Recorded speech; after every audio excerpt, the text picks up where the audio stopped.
this is more for me because I was lost as a father. I was lost as a husband. I just desperately want to learn. And what better way to learn than to have conversations with people and to extract their expertise? I think part of parenting is being vulnerable and showing that, and not necessarily being, impossibly bulletproof and, do you know what I mean, invincible, but actually showing, look, I'm going to go through some tough stuff. You're probably going to see me go through it, but I'm going to show you the best way to respond. Reactive we are. And if we're reactive like that with bullying, I wonder what else we're reactive with. And I think that's an interesting way of approaching parenting, isn't it, really?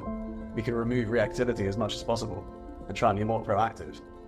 100%. I couldn't agree with you more.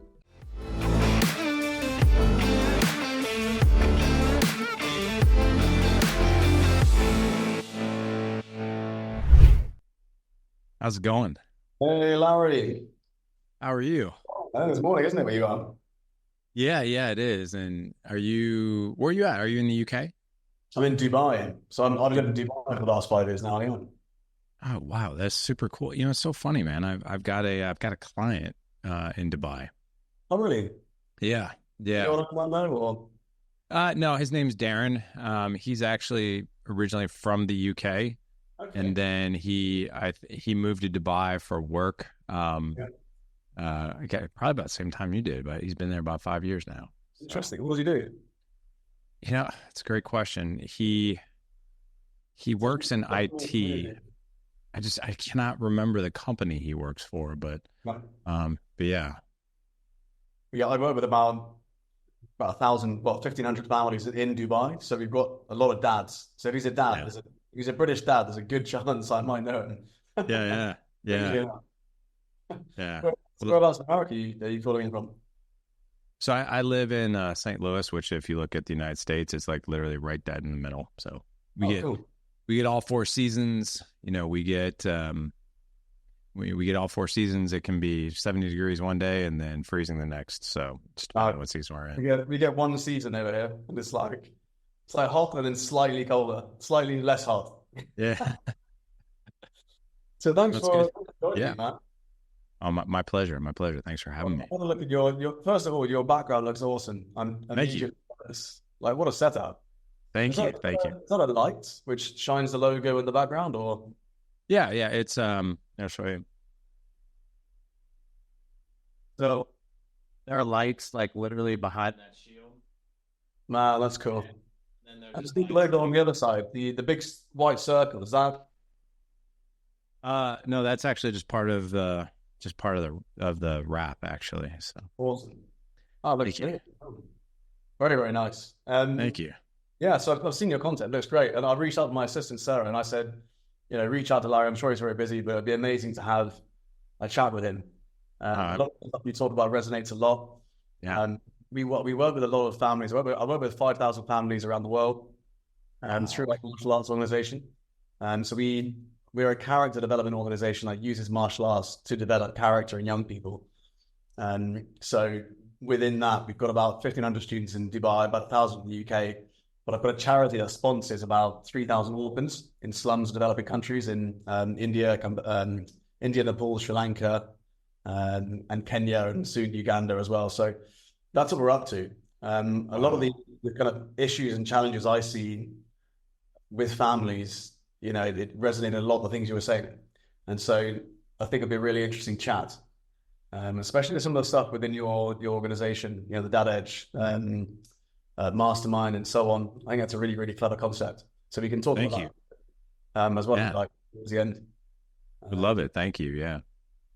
So I guess with this podcast, I have just casual chats. That's my vibe. That's what I go for. I don't have a set of questions. It's just 2 dads having a chat. You might call it shooting the breeze. Yeah, that would be our Americanized lingo of that. Yeah. How many kids do you have? I have 2 kids and 1 on the way. So I've got a 3-year-old boy, 6-year-old daughter, and 1 who is 2 months old now. So no one knows about the 1 coming, actually. But by the time we release the episode, hopefully people will know. So you have a 2-month-old and 1 on the way? 2 months in the oven. Oh, okay. Got It's it. still in there. So Got it. negative 7 months. They, got it. I was like, wow, man, you guys didn't waste any time. So, Well, okay, cool. exactly. Yeah. I'm, No, I'm jiving with you now. we had a decent gap. I think she's 6 and 3. It's Yeah. amazing now. They're at that age where they just kind of look after each other and play with each other. Yeah. And 80-20, right? 80%. Yeah. 80% loving it now and 20% where it's just like what, but it's good fun. You got 4, haven't Yeah. you? 4 boys. Yep. 4 4 boys. boys. Cool. Yeah. That's Yeah. some sweet man. 17, 16, 10, and 7. 17, 16, 10, and 7. Yeah. Much identical gaps between each one. Yeah. It's, we only thought we were going to probably have 2. And Yeah. then, we suddenly like got pregnant with the third, and we weren't careful for years, and nothing was happening. And we just figured we were done. And then, wife was going to go back to work and whole 9 yards, and boom, pregnant. Wow. And then we got pregnant right away with the 4th. So, Boom. Amazing. yeah. So yeah, but when did you start all this? When did you start the Dad Edge podcast? And I started 9 years ago. And by the way, are we recording? Is this part of the show? no, but we might as Okay. well. No, it's no big deal. I just want to track with you as far as like what you wanted. I started the Dad Edge podcast back in 2015.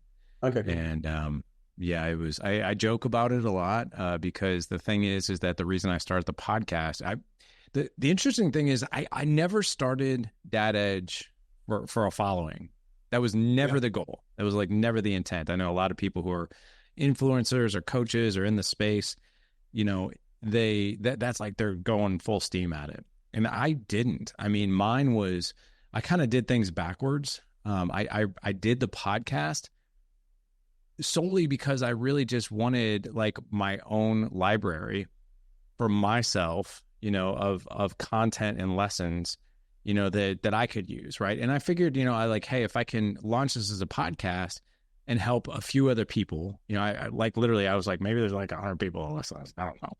And, I was just like, I'll go that route, but this is more for me because I was lost as a father. I was lost as a husband. I just desperately want to learn. And what better way to learn than to have conversations with people and to extract their expertise. And, so I kind of did things backwards, so that was 9 years ago, 1,150 episodes ago. And then, a couple of years later, that's when I was like, I think I really would like to be a coach. I'm super passionate about this stuff. I had people reaching out to me constantly for help. And I was like, I think I'm going to go. So I got certified in 2 different coaching disciplines and then started coaching to this. But it was never intended to be what it is today. So it's been an interesting ride. Yeah, right. I mean, that's a fascinating story, isn't it? I think that just comes from a place of authenticity, right? It's like you didn't start it with any other intention in mind other than to help other people. One of the things I find as well is we often teach the things, or we exercise the things that we want to learn about the most, or something that we're going through. We then, like a lot of life coaches or therapists, they're typically in that position because they had some therapy, or they went through something and now they want to pass on that value to someone else, right? 100%. I heard this term not too long ago and it really, really hit me. And that is a wounded healer. And it was actually a therapist that I was working with for myself, and that's what he called me, and that's why he got into it. And he's like, you're a wounded healer. I was like, what is that? He's like, it's somebody who's been through trauma. It's somebody who's been through some wounds, right? And because they feel the pain of those wounds so deeply, and then when they start to search for answers and implement their own work, and then implement things that are actually moving the needle in their life that they've always wanted to, they get really, really excited about it, and they want to share it with other people that they know that have the wounds, that are in pain, and then be a catalyst to their healing. And I was like, man, that is so good. I've never thought about that. But yeah, that's way better to help someone through a problem than someone who's experienced it themselves, right? You can actually exactly, yeah. They can sit there with you and be like, I've been there. I know exactly what that's like, and I've experienced that as well. Yeah, I'm sure. Yeah, I think a lot of us who are doing things like this, things like you and me, and it does come from that place. It comes from that place of just, quite frankly, wanting to give, right? To change somebody else's life, to impact, because how great it actually feels to connect the dots and to do things differently and to create the life that you've always wanted.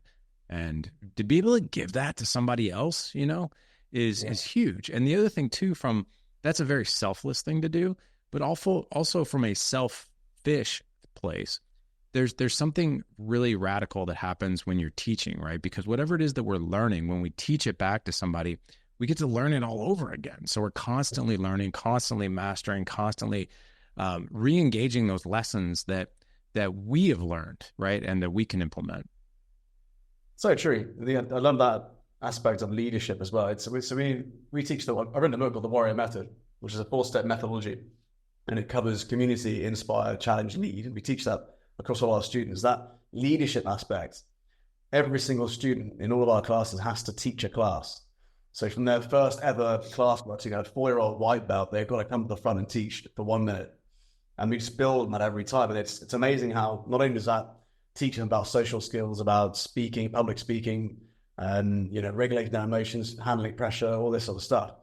And it develops their emotional intelligence, and they relearn everything, right? So when you are leading people, they often say, and children are great teachers. And one of the things I often say to new dads is who say I'm not ready to be a dad or whatever. One of the things I always say is, when the student is ready, the master will appear, right? That's 100% true.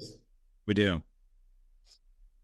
So I think you mentioned when you had 9 years ago, you started the podcast, and you mentioned that was quite a tricky time for you as a dad. You felt lost as a dad, but you already had a son who was about 9 years old, and another one who was about 6-7 years old by that point, right?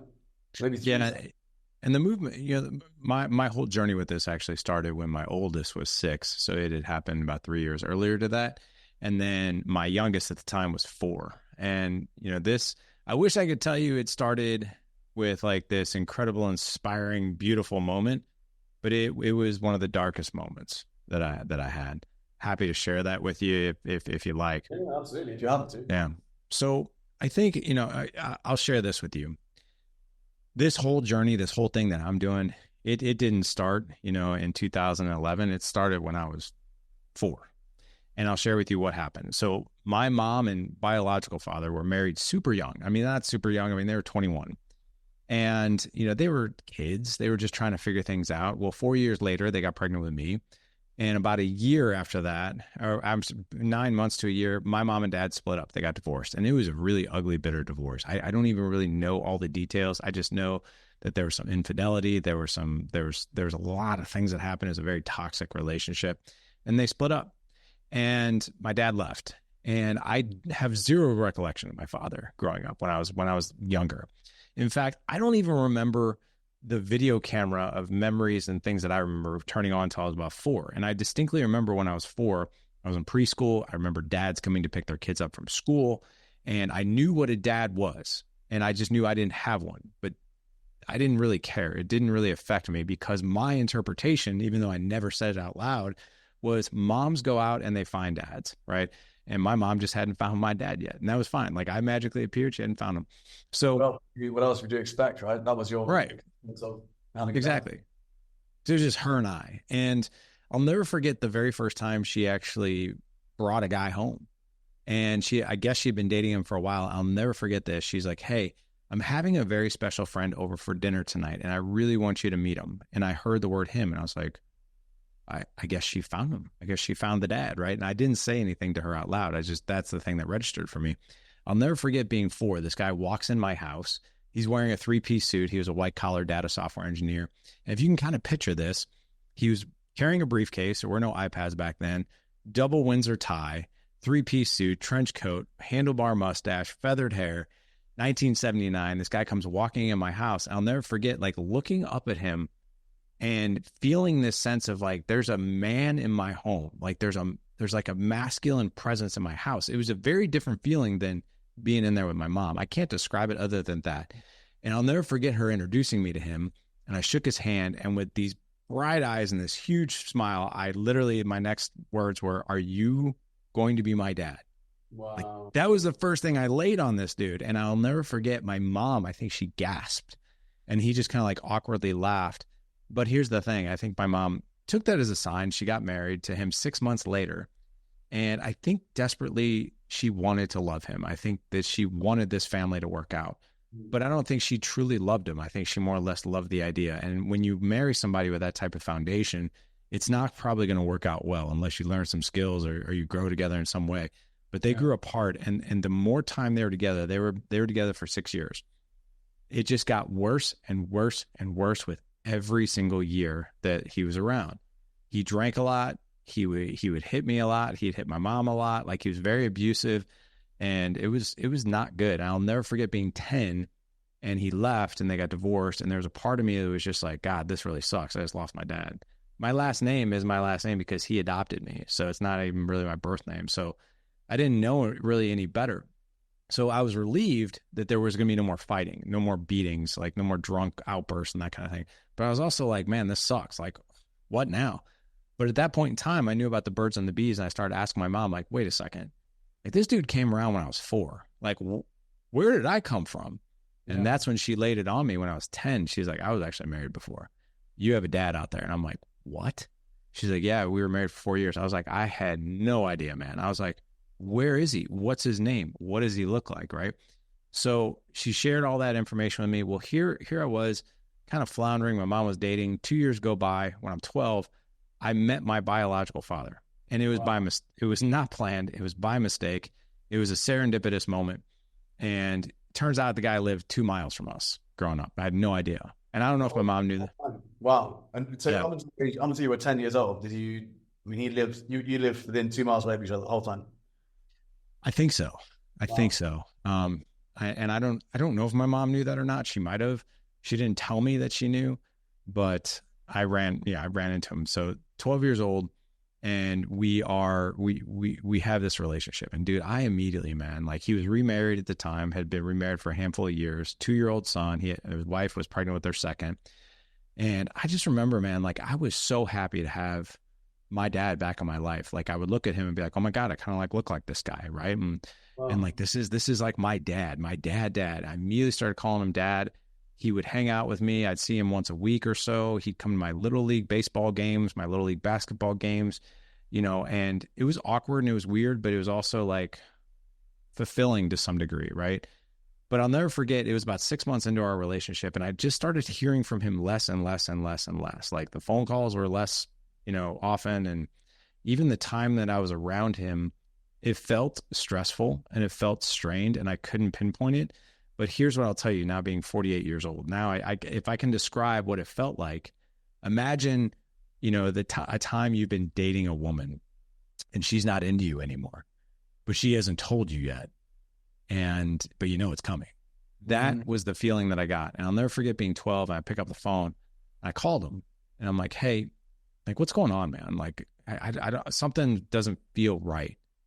I don't even remember the words that came out of that conversation. All I know is that was the end of our relationship. I hung up that phone, and that was it. He was out of my life again. And you know that was going to be the case in your house, right? So really, no one's ever asked me that. But I think looking back, he was gone out of my life once, and there was a sense that if I get on a phone call and I have this conversation, that could be a possibility. But in a way, I wanted to air it out in the only 12-year-old way that I knew how, I think, at the time, to look back on it. How could you process this as a preteen? Like, when you first saw him, was there anger, resentment that he had left, or was it just relief that it was there? First time I actually spent a day with him, and I'll never forget the day. I'll never forget what he was wearing, what I was wearing, being 12 years old, and we spent the whole day together. I was just in heaven. Like, that's what it felt like. I was just like, this feels like my life is now complete. That's what it felt like in the very beginning. Was it hard to process? Yeah, because being like 12 years old and a preteen, all your other friends have moms and dads. Nobody really in that era was getting divorced really quickly at that time. So trying to explain all this to my friends or people I went to school with, it was weird, like super weird. It was almost like, but I would say the processing thing was hard, but I was happy. Yeah. Well, how long was the gap between your stepdad when he came initially, when he left, and you finding your biological father when you were 10 years old. How long was that gap? 2 years. 2 years. Yeah. Yeah. So, I mean, during those 2 years, you felt there was just something missing. That's what you felt, right? Yeah, there was something missing, and my mom was dating, different guys at the time, and I just remember it being a super awkward time. Like guys were kind of like coming in and out. I'd meet one guy, I wouldn't see him again. My mom hang out with the guy for another few months. We'd hang out, kind of get close, wouldn't see him anymore. So that's what that 2 years it was like. Actually, the next several years were like that. My mom was just sporadically dating. She didn't get remarried again until I was 18. But there were guys constantly in and out, and they were all the same dudes, very toxic, partiers, drinkers, like a good time, but not a good dude type thing. That was my experience. What was your mum's relationship like with her dad? My grandfather was, so I never, if you really look at this whole experience in a fishbowl, why I'm doing what I'm doing today, it's because I really didn't have a good experience with a father growing up. And I desperately wanted one. And when you don't have that and you become a father yourself, you feel completely and totally like not up for the challenge at all. But here's what I'll tell you. My grandfather lived a mile from us as well with my grandmother that he was married to for 53 years before he passed away in 1998. My grandfather was a hard father. He wasn't abusive in any way, shape, or form or anything like that, but he was tough. He was a blue-collar, tough dad. And my mom, from all accounts I remember, she always had some tension with my grandmother. But my grandpa, like my mom, I think they got along pretty well. I don't necessarily think they had a lot in common, but my mom respected him. And what I can tell you is my grandfather actually really stepped up. I think he never said it out loud, but he saw things that were going on and he really stepped in. He would pick me up from school every day. I hung out with him a lot. I spent, weekends over at their house quite a bit because my mom was out dating. So I'd spend the night over there. My grandfather, I think, really took it upon himself to teach me work ethic. I was always helping him with something. He taught me how to fish. He taught me how to fix a few things. But what he really taught me how to do is how to love my wife. Because my grandfather, as tough as he was also very compassionate, very empathetic, and very loving. And my grandfather, I had this beautiful, incredible experience watching my grandfather love my grandmother. And he just always told her he loved her, always told her how beautiful she was. When she'd walk by, he would light up and smile at her, and she'd smile back. I didn't appreciate those lessons back then, but I look back on that now, and that's the way I love my wife. I'm not saying I'm flawless, but I try to emulate those beautiful lessons that my grandfather really was the example for me. It sounds like a great male role model to have in your life, but at a time where you probably felt like you didn't have that, right? He was the only one, or he was there. He was just an incredible male role model anchor in my life, without a doubt. I think what you said about how you kind of modeled his attitudes and behaviors when it comes to fostering a relationship with your partner as well, it's really key. I think that a lot of the parents I speak to a lot of them, they feel so much guilt and pressure, and that they should be like this or they should be doing that, or and a lot of the time, the way I look at it is we don't have a solid guide of what we should be doing. We've got an idea, but then often the idea of how we should be parenting is based off our own experiences, which can vary, and then information that comes to us nowadays, which changes every year.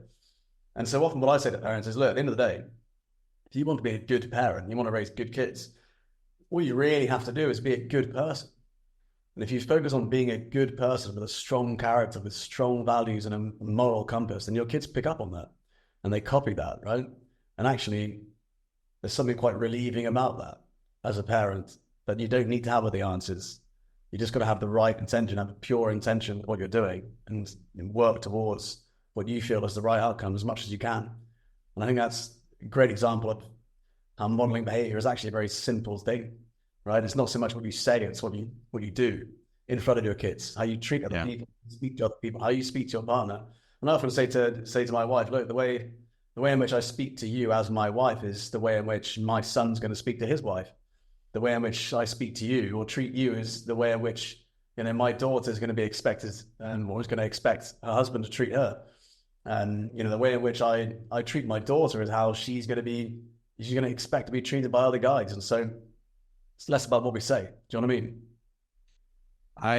I agree to some extent. I think there's a small missing piece in there. And as I say this, I think you'll be like, yeah, absolutely. That's exactly what I believe. Because your background's martial arts, correct? Yeah. Okay. So yes, do I think it's important if you want to be a good father, a good husband, you have to strive to be this good person, right? With high integrity and high character. So there's got to be that drive in there, right? But that's not going to be the end all be all. That's a great foundation, right? But let me compare this to martial arts. I did martial arts for about 13 years in my life, loved it. And what I can tell you is I loved it. I wanted to be a good martial artist. I wanted to be skilled. I wanted to learn how to defend myself, and I wanted to learn how to protect myself and people that I love. And there was a tremendous inner drive in me, right?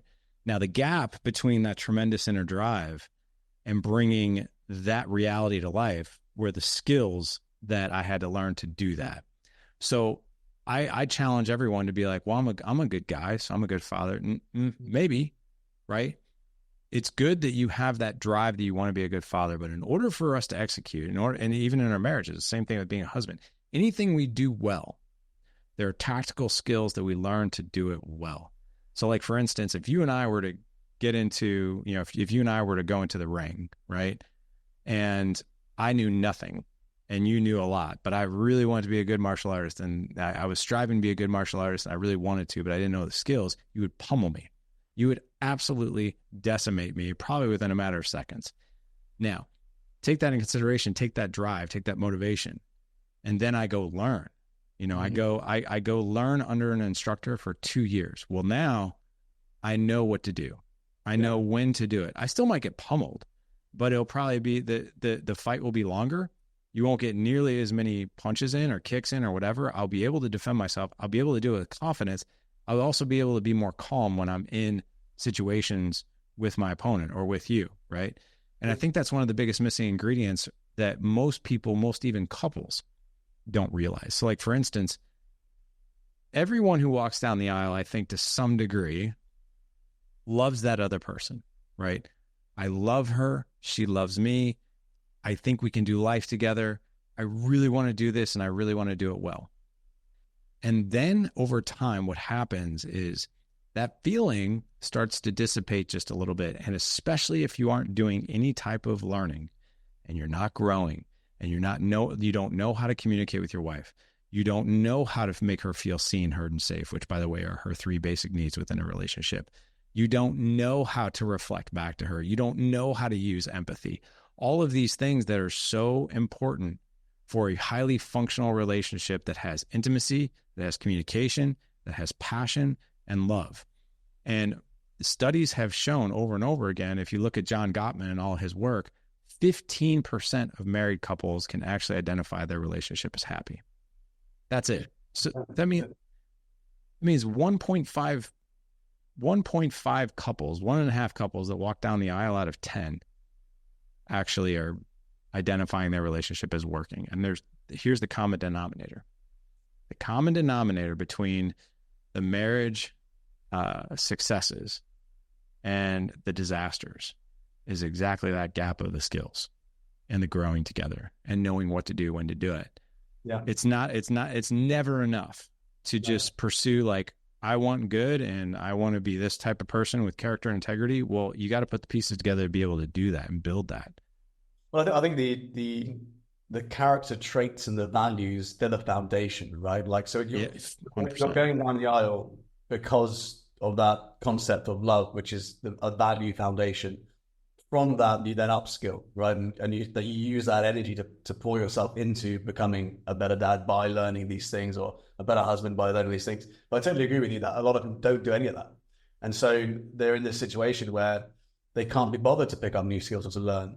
But I bet through a lot of the work you do, a lot of and it could just be because you've helped a lot of people with it, but a lot of the things that you've seen or that you teach people are actually remarkably simple and actually quite easy. to remember and implement. And I look at it the same way with diet, nutrition, and keeping it in good shape. And once you understand it, it's like you just keep your steps up, you get good sleep, you understand portion sizes and what you should eat. You understand you need to probably lift something heavy a few times a week. You understand you've got a rough idea, and it's like you just do the same things. And so it doesn't need to be rocket science, right? And I love what you said about seen, heard, and safe as well. I'd love to talk about that. Sure. Yeah. So those are the three basic needs of our wives, right? To feel seen, to feel heard, and to feel safe. In fact, I would even double down on that last one. Women are constantly subconsciously pursuing, is this a safe relationship for me? And I'm not talking about physical abuse and that kind of thing. Like, so for instance, women feel an element like, here's a great example. If you really want your wife to really look at you like, oh, that is my man, right? Love those kids and be patient and calm with those kids. I mean, I'm not saying coddle them and baby them and let them get away with murder. That's not what I'm saying at all. But knowing that she can depend on you not to completely lose your crap, right? And scream, yell, right? Another element of safety is this. There's financial safety, right, for women. If you are not making enough money and you're out recklessly spending money, she's going to be like, holy crap. Like, I don't know if this is a great relationship for me. This sucks. This doesn't feel good to me. Right. And the other thing too, is she's got to feel another element of safety is that like, hey, if she wants to give you feedback or if she wants to have maybe a conversation that doesn't feel really good, the filter that she's running that decision through is like, if I say this to him, is he going to freak out on me? Like what a woman really wants is when it comes to safety, is a man that is predictable in his responses / reactions. Yeah. Right. So like, hey, on Monday, if I tell you this piece of bad news, are you going to be okay to take it well? Or is it going to be, or are you just going to fly off the handle? What she needs and wants is like, hey, I need to know that if I tell you something on Monday, I'll get a very similar calm response from you on Friday. And that's not really going to fluctuate. So yeah, that's seen, heard. And the other thing too is seen and heard. I want to address that really quickly. Yeah. Men are notoriously, and this is not to bash men. Like I'm working on these things every day myself. Cause quite frankly, I have to bring them to the conscious because I'm just quite frankly not wired to always have them there. Like I'm out there like majority of my day, going out to crush it, right? To be that provider, to be that leader, right? That's going to provide for my family, right? And that men are wired to hunt, right? They're wired to gather, right? And sometimes that emotional thing that our women so desperately need from us aren't on that surface level. Like, so for instance, we are wired to provide, to lead, survive, and protect, right? And sometimes that doesn't really fall into those needs of seen and heard. So like, for instance, if I'm out just like, hey, I've got to make sure I'm doing the right next things in the business to make sure that everybody is taken care of, right? And then it doesn't come to my mind. Like my wife asked me today, she's like, hey, I'm going to the grocery store today. What can I, is there anything you want? And she's writing that stuff down. And I just told her, boom, boom, boom, boom, boom. And as I'm telling you this, here's what I need to do. I need to send her a text, or I need to stand nose to nose, toes to toes with her, look her in the eye and say, you know what? I really appreciate you going to the grocery store today. Not just going to the grocery store and getting everybody's favorite food, but also thinking so selflessly and always asking people like, what can I get you? What can I do for you? Without you doing that and without you being so selfless, like this house doesn't operate without you. Like, so thank you for everything that you do. That's not on the top of my mind. However, when I do that, I almost said when I do that, that is going to fill that need of seen. It's also going to be somewhat heard, but definitely safe. Like she's gonna be like, oh my God, like, thank you so much thank you. Like that is so meaningful to our wives. And then heard is another one, right? When she's talking, men are notorious. We're stereotyped and we're labeled by society as we're off in la la land. and we don't really listen. Like that's the stereotypical male, right? That's what society says we are. And if you look at things like, Family Guy and Homer Simpson and all these, they make us dudes look like we're a total aloof. So we have to, the cartoons, the kind of male cartoon character, dad figure is just kind of seen as useless and incapable, right? Right. So we have to constantly prove that is not us, right? Not only to them, but to us, because that's not who we are, right? Anybody listening to your podcast, that's not the person they want to be. Anybody listening to my podcast, that's not the person they want to be. So in order for my wife to make her feel heard, I don't have my cell phone on me right now. I need to make sure my device is out of my hand. There is nothing, even if I'm listening, right? Even if I'm listening and I'm looking at my phone and my wife is like, hey, what can I get you from the grocery store? Hey, can you grab some greens? We're low on greens, some avocados. And I'm like looking at my phone and down and out at her. She sure doesn't feel heard, even though I'm responding. I am literally, that action right there, I am ripping that need completely out from under her. Now, you compare that to, hey, I'm going to the store today. Is there anything you need? I put the phone down. I look her dead in the eye. First, thank her for going to the store. Like, thank you so much. I really appreciate that. Yeah. In fact, yeah, I would, could you pick up some greens? Could you pick up some avocados? Maybe, my favorite Thai peanut sauce that I put on things, like that would be amazing. Thank you so much for doing that. If I use that voice tone, right? And I look her dead in the eye and I don't have those distractions, that's going to go way further than, yeah, that'd be great. If you can get this, that'd be awesome. So you got to be really, really aware of those things. I think it's being in present, isn't it? And actually there and not kind of distant in some way. And that's a skill you could learn, because a lot of that comes down to spotting when you're not being present, right? And it's reminding yourself, a bit like when you meditate and then your mind drifts off a little bit and you kind of, rather than get annoyed with it, just bring yourself back on track. Try and refocus your mind, think about what it is you're doing or what you're supposed to be doing. It's funny how we're designed to lose concentration, but actually we don't need to go and fit that stereotype. We can, very often bring ourselves back on track. I like what you said about safety. I think that's very true. I think that in the traditional house, traditional household, right, where you've got a wife and husband and you've got kids or whatever, in that situation, the dad is often looked to for leadership, leading the family, and I think a part of that leadership is more emotional stability than anything else, right? I think that when a woman or a wife looks at their partner for emotional stability and safety, it's like you said, are they going to make us feel safe in a stormy situation when things don't go well, when things do go wrong? And I think that one of the traits that a man can implement is stoicism, and not to be void of emotion, but to understand emotion and to process their emotions in a healthy way, but not be reactive. And I think one of the biggest problems that a lot of guys have is how reactive they are to their emotions.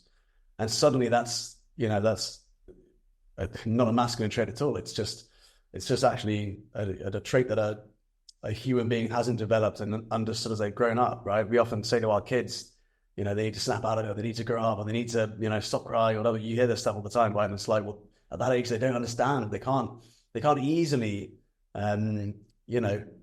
process their own emotions or bring emotional stability in their lives. So we've got to teach them how to do it. But at the same time, you've got the parents shouting at their kids. And often I find that, when that's the case, it's because the parents haven't learned to regulate their own emotions in a stressful situation. And so it's one of the key things there, right? It is. And here's the other thing too. I'm going to let the audience off the hook. We're never going to do this 100% of the time. You want to hear a really funny example? We're talking about safety, right? And this literally happened 24 hours ago. So yesterday, I took my 16-year-old to go take his driver's test. He's had his permit, take his driver's test. And, I don't know how familiar you are with the States, but the Division of Motor Vehicles, the DMV here, it's a nightmare. No one wants to go to the DMV. Like it could be a process of hours. Suddenly they made a new rule. Oh, you didn't have this one document out of the 5 that you brought, so you're just going to have to come back, even though you've waited here for 2 hours. So people here in the States loathe going to the DMV. So, and they loathe going to take the driver's test because they're hard on these kids, as they should be, right? So I scheduled this with my son, and I have a lot of pressing things in the business right now. A lot of things that we're changing, and a lot of good things we're changing, but it's a lot of work. So to take an entire day, because I had to carve out the day to make sure that it was going to flow the way we wanted to. We scheduled it 2 weeks ago. Unfortunately, my son got sick last week, missed a ton of school, and he's even on like kind of the naughty list right now for days he's missed for the year. So I think he's missed like 9 days of school for the year to date, which if you've missed more than 8 to date, then the school's like, not good. So he's already like on that naughty list, and he's like, hey man, like, are we still going to do this even though I was sick? I was like, we've carved out the day. We're going to do it. So we show up, and this is on me, right? No human being, in America wants to go to the DMV twice in one day. So his temporary plates, because we just got this car about a month ago, were expired by one day. So I told him on the way there, I was like, you know what? We have everything we need. And we're showing up to this place 2 hours before they even open, because that's when this line starts. It's ridiculous. And I told him, I was like, I really hope they're going to test you. And he's like, why? I was like, because I just realized that your plates expired yesterday for the temporary tags. I was like, I hope, and here's my plan. I'm going to tell the guy, sorry, the plates are expired. As soon as he takes this test, we're heading to the DMV anyway. I'll get the plates registered, the whole 9 yards. And we waited in line for 2 hours. And what does the cop tell me? I can't test your son. You have to go to the DMV and get plates. And I'm like, so immediately I was like, oh my God, I cannot believe we waited this long. Go to the DMV. And at this point, I'm already irritated. And we go to the DMV. I have all my paperwork and the dealership we bought the car from. So I give the lady the title, and she's like, I can't give you your plates. And I'm like, what? Why? And she goes, the dealership wrote the wrong amount on the back of this title, what you paid for the car. And I was like, you've got to be kidding me. And it was $4. That was and I was like, I even told her, I was like, ma'am, it's $4. Can we just mark it? Can we just round this eight? Right. And so and she's like, no. I was like, what do I do? And she's like, you have to go to the dealership, get a signed affidavit that's notarized that this is the amount. And I was like, not like you in the States. Is it that bad? Right. So I call this dealership, and I was like, and the receptionist answers, I was like, I need to speak to so-and-so right now. I was pissed out of my mind, and my son knew I was pissed. And so I get this guy on the phone. I'm like, dude, I was like, I'm here with my son. We're taking the driver's test. I was like, the title's wrong. The amount you wrote on this title is wrong. I was like, I need a signed affidavit that's notarized. I need you to fax it to this DMV. The guy's like, we don't have a notary here. I was like, and I just started yelling. I was like, you need to figure it out. I was like, I've carved out the entire day to do this. I was like, you need to figure it out. Well, they had it done. And I called my wife, and my son's right next to me. And I'm just like, you would not believe what just happened. And I'm just like, and I'm not yelling at her, but I'm just yelling at the situation. And I'm just like, these freaking brainless people, like they've got the title wrong. And I'm like going on and on and on. Like I lost it. And as I was doing it, I was like, oh, you're such an idiot. You were such an idiot. You have such a tremendous opportunity to show your son what resilience and calm looks like, and not flying off the handle. So what did I do? Then every time you're in a situation like that, where we're super stressed, rather than thinking, such a nightmare, we actually were like, I'm meant to be in this position. I'm meant to be stressed. I need to be stressed. Yeah. So that I show my son or my daughter, whatever, how to process it and handle it when they are, right? Whatever it was. So, but here's where I let men off the hook, right? Because I would say my percentage of responding and not reacting like that is pretty high. Like I've really done a lot of work to do that. And I'm good at overriding. It's been very rare my son has ever seen me like just freak out like that. But it happens, right? So it does. So here's the good news, right? Now, most of the time, there's that part of me as a man, I don't want to own that. And I don't want to own it because I don't want to shed more light on really poor behavior. I almost just want to sweep it under the carpet. Like, Everybody knows it was a bad moment. Like, we'll just forget about it. And I don't want to say anything because then right. So, but here's what we do. We do have an opportunity to show what true ownership and humility looks like. And here's what I can tell you, having a 17-year-old and a 16-year-old. This is what I love about my kids. And maybe they've learned it from me. I don't know. I can't take credit for it, but my wife is the same way, is if I call my kids forward on something that they've done, their response is, you're absolutely right. Zero excuses. And I'm very sorry about that, which I love, because I think this generation, it's a lot of pointing fingers and blame. But here's what I did. I said, I pulled my son aside with my wife. I looked at my son and I said, I am so sorry for how I reacted. And I looked at my wife. I said, I am so sorry for how I wasn't yelling at you, right? I was just frustrated. She's like, oh my God, I know. She's like, you're just angry and you're venting. I was like, at the same time, that is no way for me to speak out loud like that in the presence of you. And I looked at my son and I said, how I handled today is a direct lesson of what not to do. Like, when you're a dad, don't do what I just did. Yeah, it was right. Because I was like, Mason, I had an opportunity. I had a tremendous opportunity. Now you got a new option. Yeah, it's just me and you for the whole day. And I ruined that. I really did. I had a tremendous opportunity to show you what resilience and grace and response look like, and I just completely annihilated it. And I'm sorry. And I told him, I was like, had to do over again, this is what I would have done, and this is how I would have handled it. But I am sorry, and I owe you an apology. So I think in times that we do mess up, because we will, that we have this amazing opportunity to be humble about it. And here's the other thing too, and I'll share this, and then I'll just shut up about the story.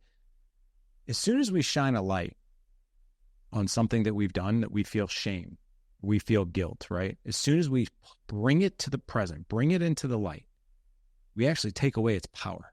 Because I felt so balled up, like so guilt-ridden and ashamed of, like, God, I can't believe I freaking did that, right? But as soon as I brought it to the light, there was a calm response from my kid, from my wife, and even me of like, it's out in the open. Like, there's nowhere to hide, and it feels really good, right? And now we're not sitting here 24 hours later stewing all over it because apologies have been made and everything's fine again.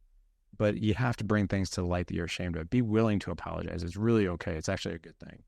You release the tension you're holding on to subconsciously when you do that, and it's like a box. You just sort of, you let go of some of the load. I think that, I think part of parenting is being vulnerable and showing that, and not necessarily being, impossibly bulletproof and, do you know what I mean, invincible, but actually showing, look, I'm going to go through some tough stuff. You've already seen me go through it, but I'm going to show you the best way to respond or to deal with a difficult situation, or when you do something wrong, or do you know what I mean? It's like, you're not going to be invincible, but you're going to show them how you cope with it.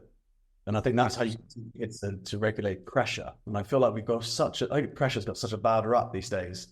Like, in society nowadays, we bubble wrap kids so much, and we try and protect them from pressure all the time. And we give them participation medals in schools and all this sort of stuff. It's like everyone's a winner, and we do everything we can to not let kids experience failure. But I think that it's so important they see that and they understand that we're not going to get everything right all the time, and that actually that's okay. What we have is the opportunity to do something about it afterwards, like you showed in that story, right? Exactly. Yeah. I think, and I love what you said about, bubble wrapping our kids. Like, I think it's really important to actually create adversity, right? If you're constantly providing 100% comfort 24/7, you're not going to raise a resilient human being that knows how to deal with disaster when it strikes. You're gonna have somebody that's like, I don't know what to do. What am I supposed to do? I've never been through this. Being able to build in, losses, being able to build in work ethic, being able to build in, life lessons that are associated with things that are not always going to be easy. Those are gold. They're gold. It's harder actually on us than it is for them. Like, it's harder for us to watch our kids go through something uncomfortable or something that's a huge loss versus the other way around. They can actually, believe it or not, they can take a loss and they can take bumps on the chin better than we think they can. Mm. Yeah, definitely. It reminds me of bullying. I've written a book about bullying and I'm not a victim. And a lot of that is the idea that actually your child doesn't go through bullying on their own. Normally, it's the whole family that goes through it because it's such an impactful thing. It's like we then bring up previous experiences in our minds of what we went through. We're trying to use that to mentor our children and so on. And we end up being reactive, right? Right. I think that's so well said. And, I never really thought of it that way, that when a kid is bullied, the whole family goes through it. You're exactly right. Yeah. Because, we talked about early on that one of our instinctual things, not only to hunt and gather, provide, but it's also to protect. Yeah. I had an incident with my 10-year-old where he was, and I'm not going to go into detail because it's bad. And, I'll leave it at that. And it was in the school. And the amount of rage that I felt knowing that my son was in the position that he was and was experienced what he did, and I'll just leave it at that. Like, there's a part of you, it's just like, I understand that protective mechanism. Like, if you really want to get to a man's heart and fire him up, like, mess with his kids. Yeah. That instinctual protect is front and center. You know what's the hardest thing about that is that your kids, they will have to overcome bullying on their own. You can't do it for them. Like, they've got to transition through bullying. It's not a one event. It's a life lesson where we learn to love ourselves. We learn to understand that it's just flow of negative energy, and we've got to learn to go through on our own. And if your kids don't learn to go through bullying on their own at school, it repeats into adolescence, into adulthood, into the workplace, into their relationships. It's one of those things that we've mentored so many hundreds of kids through bullying, and it creates chronic bullying. So a lot of the kids get saved by their parents, right? Because of that protective mechanism. We quickly take them out of school, or we change their class, or we go in and we try and solve it ourselves rather than doing the deep work with our child, with all the practical things we can do, right? To actually, and it's just the way I work with kids on bullying is very, very simple. There's a lot of simple things you can actually do, just like that, right? Where it's like you do these 6 things. We've got 6 steps. I'll share with you another time, but you implement those, and it's like bang, your child transitions through it like that, and it's so empowering. But someone asked me today, how would I summarize parenting in one sentence, right? Like what parenting is, and and I said it was on radio, and it was quite a tricky question. But I said to them, it's this balance between protection and empowerment. Because those are almost like two different energies, right? One energy is you want to keep them home, you want to keep them safe. The other energy is we've got to put them out there, because otherwise, eventually, it's not safe at home. We've got to put them out there so they are uncomfortable bit by bit by bit. And typically, you've got a feminine energy and a masculine energy raising a child. If you're lucky enough to have 2 partners, right, or two, a mum and a dad in a typical situation. So within that, often it's the feminine energy you want to protect. And I find that the masculine energy wants to try and drag the child away from that feminine energy. And this is why they say that the mothers and their sons are like the world's slowest breakup. It takes a long time, but it's difficult. And it's almost the dad's job in a lot of ways to try and encourage that separation gradually. I'm not talking very early on. I'm talking as they start to develop and they progress through life. And so for me, that's what parenting is, right? That kind of balance between the two. And if you over protect, you make them very vulnerable, right? But if you over empower, then they get vulnerable in other ways, and they actually go through. They can have like toxic parenting. They can go forward and start to have the wrong relationships. They could be really hard on themselves and never be happy. They won't necessarily have to regulate their own emotions and all sorts. It's like you've got to find that balance somehow. And it's really tricky, especially for single parents. We mention a lot of single mums. We give a lot of scholarships on single mums because it's tricky for them. It is. I think you nailed it there. My wife and I luckily had pretty similar approaches, which I think was unique, right? My wife comes from a blue collar family, 2 younger brothers. My wife grew up on dirt bikes and dune buggies. Like, she's a badass. Right. Like, she really is. And, her response is, if that ever happens again, freaking kick their ass. Like, and it was, like I said, and this wasn't like, I'm pushing you or I'm taking your lunch. What I'm talking about was horrible for my son. So, we went through the steps with my son of what to do in situations that he was in. And one of the things that I did with him, my wife thought it was a bit extreme, but I didn't. And maybe it's because I did martial arts for so long. And so I taught my son, like, hey, listen, I am not endorsing that you get physical with anybody, right? I'm actually, but you have, this actually kind of fires me up a little bit, because in some schools, like, any type of physical violence is frowned upon, right? And I agree to that. I agree with that to some degree. If you're the aggressor, I always tell my kids, God forbid I ever find out you bullied somebody. God forbid. Like, it will be a very dark day in this house for you. Mm-hmm. Do not ever do that. Do not ever do that to somebody else, right? You are a sheepdog. You are not a wolf, right? However, there will probably be experiences in your adolescence or as a kid or whatever, where you are now a victim. And the victims, like the sheep, they're going to be slaughtered.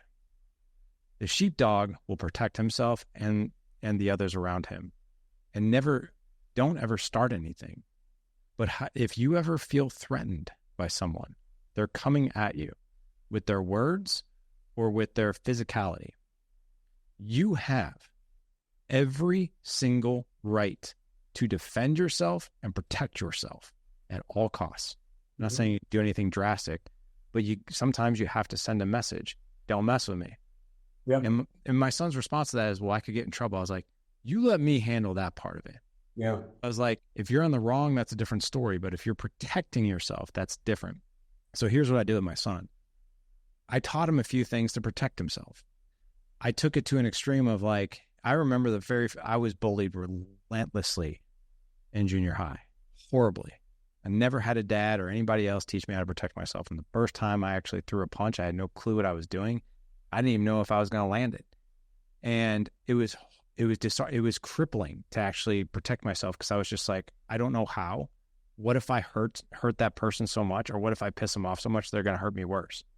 Yeah. So, but and that's why I loved martial arts so much, because it gave me the confidence of, like, I really know how to inflict force on you that will really hurt you, or at least get you off me, right? And I know the degree of what I need to do that. So here's what I did with my son. I taught him a few things, and I said, I'm going to teach you how to throw a punch, and you're going to punch me in the face.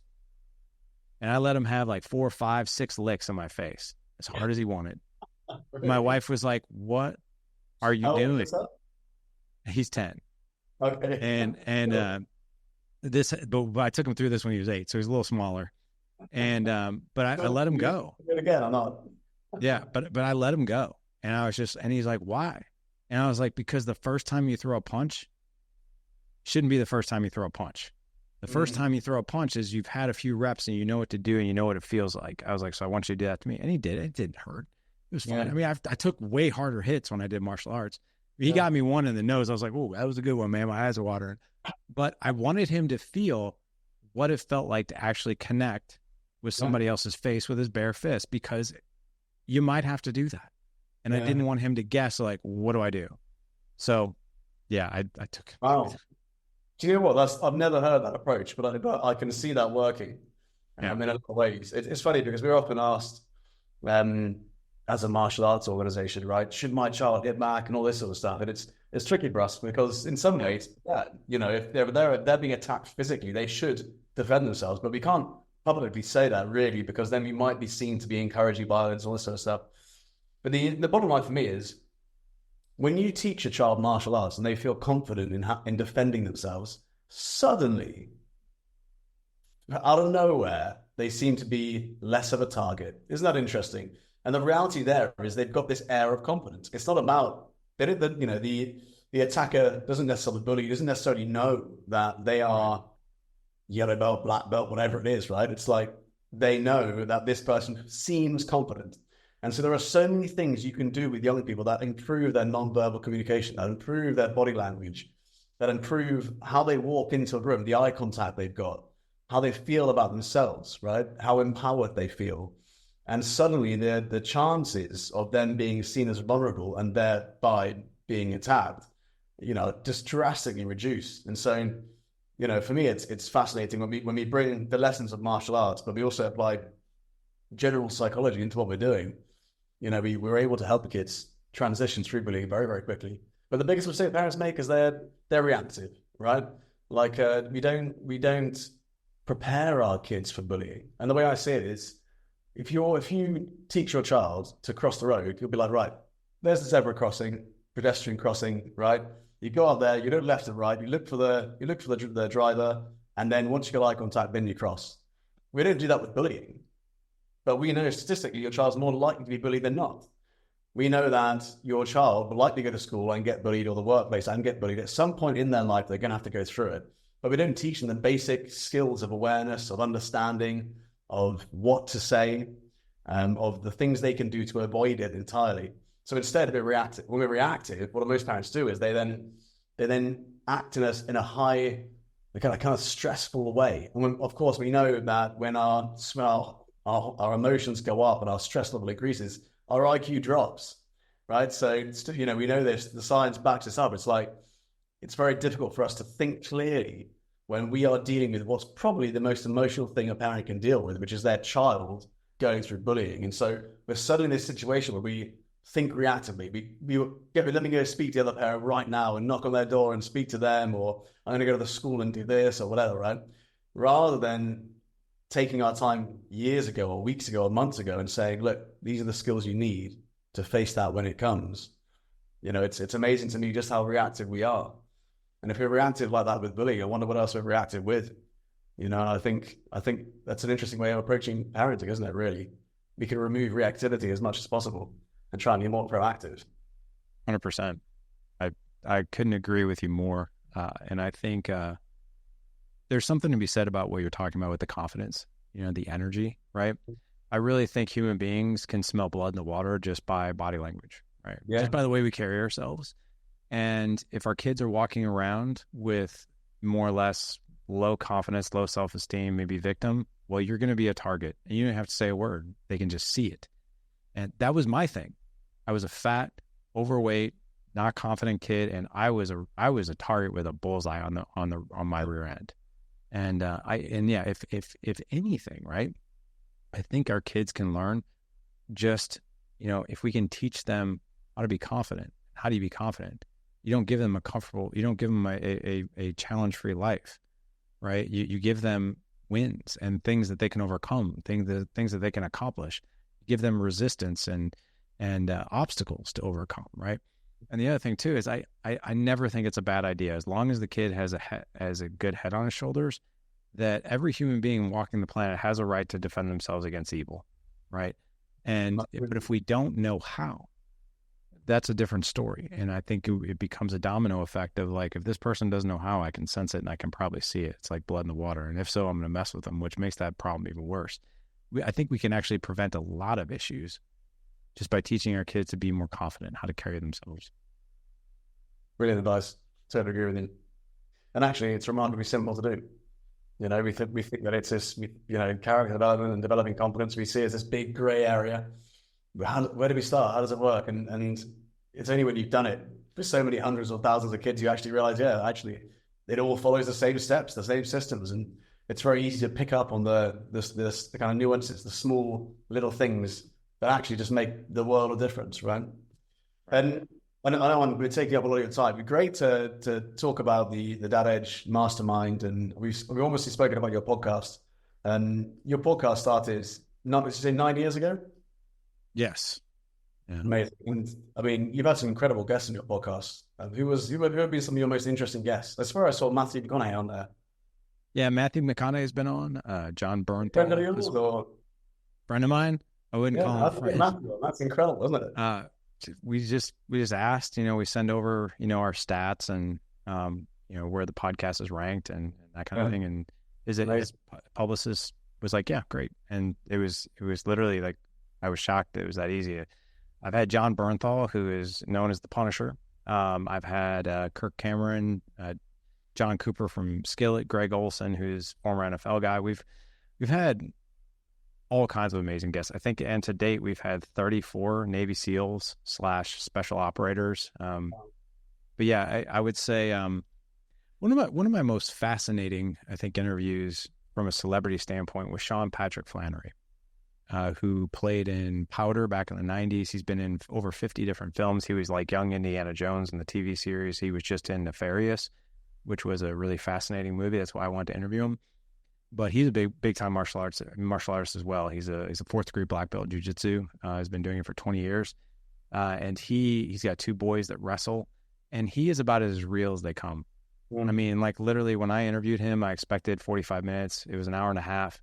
Could have talked to him for 3 hours, but like about as real as it gets. And here's what I can tell you after celebrities and pro athletes and all these amazing people is that when it comes to everything that you and I are talking about with fatherhood and marriage and all that, we all put our pants on the same way.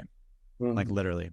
Next week, I'm going to go interview Chris Daughtry, who's a musician over here in the States. And I spoke to him on the phone because he wanted to prep for the interview. And literally, like, it was like talking to a friend of mine from college. Like, all of these people, like, literally, when it comes to these topics, we're all humbled by it. We all put our pants on the same way, no matter what your Instagram highlight reel says or whatever actor you are in the movies. But we're all real, you know? And I think I definitely have enough content as far as podcasts go to last people quite some time. So, yeah. How many episodes you have now? I think 1,140, something like that. And was it 30 million downloads or something I've read? Yeah, 30 million downloads, give or take, and about 500,000 per month or so. And I say that humbly, though, like literally humbly, like I'm an idiot. I mean, I just told you an idiotic story yesterday, right? But it's all learning. It's like, you know, it's like being a martial artist. It doesn't matter if you're a yellow belt, a white belt, a black belt, or whatever. You go to the dojo to spar. You go to the dojo to roll and to constantly learn, improve, and polish skills. Man, Dad Edge is no different. I'll say this as we wrap up. There was a really funny commercial back in the 80s over here in the States. And it was like the first, I think, hair restoration company. Where, you know, guys who are going bald, they restore your hair by taking like grafts and stuff like that. And it was called Hair Club for Men. And I'll never forget like this guy who's on a commercial you see on TV, and he's like, I'm not just the founder and the president, but I'm also a client. He holds up a photo of how he used to be bald and he's got a full head of hair. And that's the same way that I view Dad Edge. Like I'm the host, I'm the founder, but man, like I'm the first guy who's trying to learn something new every single time. Brilliant. I think that's a great way of looking at life, right? And I think those who progress the fastest in martial arts are those who can put ego aside and be humble and accept the fact they don't know everything. And Agreed. Because of that, they are like a sponge, right? And I think that the same thing with parenting. We learn more, we implement more, and then we do a better job, right? I agree. Yeah. Inspiring stuff, man. Really great interview. Great chat. Thank you. Yeah, and if any of your audience ever wants to connect, I'm at the Dad Edge everywhere on Instagram, thedadedge.com. If you want to be a part of our group coaching environment, our community, which is called the Dad Edge Alliance, you can find that over at thedadedge.com/mastermind. This is where we're teaching skills. 800 men do life with us on the daily, and we're teaching skills to help men elevate their marriage, parenting, mindset, health, wealth, everything. Brilliant. Fantastic. Larry, thank you so much for joining us, mate. Thanks for having me. Awesome chat. Thanks, man. Hey, I do have to run because I'm 5 minutes late for my next appointment, but I would love to have you on the podcast. Yeah. So if you're cool with that, what I'm going to do is and you can give this to your assistant if you want to, but I figured just to make it easy. And I'm booked out pretty far. Don't let that scare you though. Go ahead and grab a slot. I think I'm actually into April at this point, but that's okay. Go ahead and get her to schedule it, or if you want to schedule it, that's the link. But I'd love to have you on, talk about your book and what you're doing, because I think it's our audience would love you. Yeah, cool. I've got a pretty intense extreme sports background as well, which your audience might enjoy. I did a little bit about base jumps and skydives. I spent 2 years learning to walk again, all this sort of stuff. So, there's a lot of interesting stuff there. My kids basically saved my life, so that'll be an interesting. I love it. I love it, man. And now I'm really excited. That'd be good. Cool, mate. Enjoy the rest of your day. You too, buddy. See you. Take care. Bye-bye.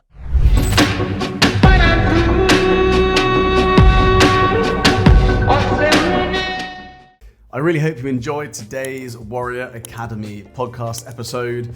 We're going to keep creating these episodes because I know that so many parents find them useful or get insights or get ideas about how to develop their child's character. But it all comes down to the 3 C's: confidence, conduct, and concentration.